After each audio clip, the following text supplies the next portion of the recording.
in just a couple of days. Are you ready? I think we're pretty ready at this point. All right.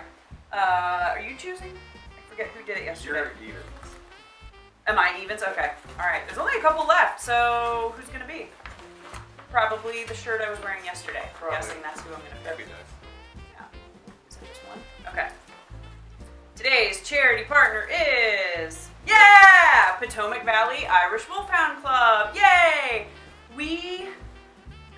I had wanted a wolfhound for a long time. You guys have seen Grim walking in and out of the video, scratching the door in that one several days ago. Yep, he's right up on the couch next to us now, as he always is. I'd wanted a wolfhound for a really long time, and I knew that they were a very specific breed because they're enormous, and that a lot of things had to fall into place before I would consider, bringing one into our home, including hopefully having a partner who would be amenable to that. All those things fell into place. We bought a house, blah, blah, blah. And so we reached out to our local Wolfhound Club, who does, community education. They have a rescue component. There's several different factions of the club. So I reached out to them and I said, what do I do? And basically I put my name on the rescue list. I put our name on the rescue list at this point. We had just lost both of our little dogs within a really short span of time. They were both old, had lost both of them. So I reached out to Potomac Valley. I put my name on the rescue list, which, as you can imagine, there aren't a ton of rescues. People generally know what they're getting into with these dogs.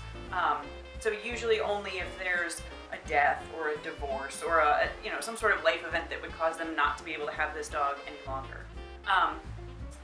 So we waited about 6 months and no rescues came up, and we got involved in the club, I should also say. I didn't just call and say, here's my information. We got involved. They do a lot of parades and community education events, so St. Patrick's Day parades.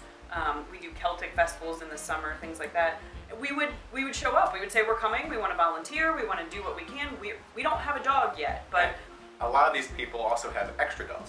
Yeah, they'll bring multiple dogs from their pack. So they were always happy to have extra sets of adult hands to walk a dog in a parade, to talk to people about the questions that get asked all the time. How big is he? How much does he weigh? What do they eat? Where do they live? It's the same questions. And once you learn those answers, you can help with that community education. So we would go and do that. We would walk in the parades and hold on to others' extra pack members and hold the banners in the parades and things like that. And then we got a call after about 6 months saying that there was a dog in Michigan who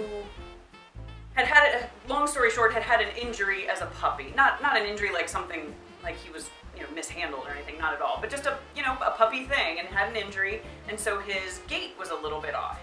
When he ran, he just looked a little bit funny. There wasn't anything wrong with him, but that basically disqualified him from being shown in the ring. So he needed to go to a family who was kind of specific, that definitely wanted a pet and not a show dog. He wouldn't be bred, he wouldn't be shown.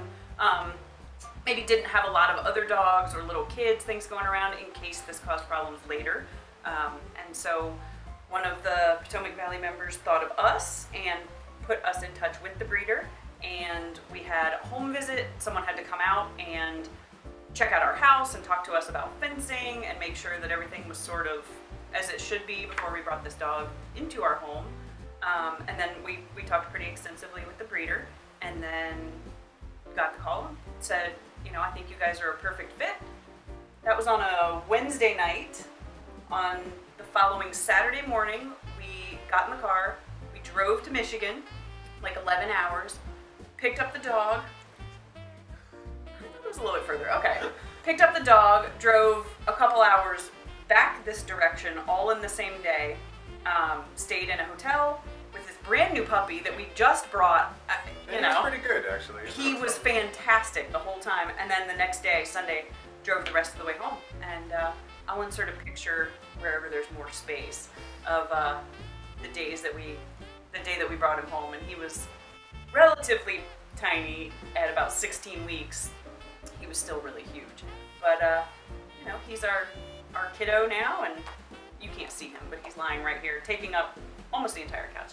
So, and we've remained involved with Potomac Valley Irish Wolfhound Club. We do as many parades and events as we can. We live a little bit further. Interviewed on Irish TV. I was interviewed on Irish TV. I never got to see the interview, but I was interviewed by them on St. Patrick's Day The DC parade. last year, I think. Not this year. Yeah, at the Washington D.C. parade. So check us out if you're ever in Alexandria, Manassas, D.C. at one of the parades, or just go online to the link down below. I will link the website, and you can give a donation there, or go into our Facebook pages and pop in a donation to help these awesome, awesome dogs. All right? Have a great day.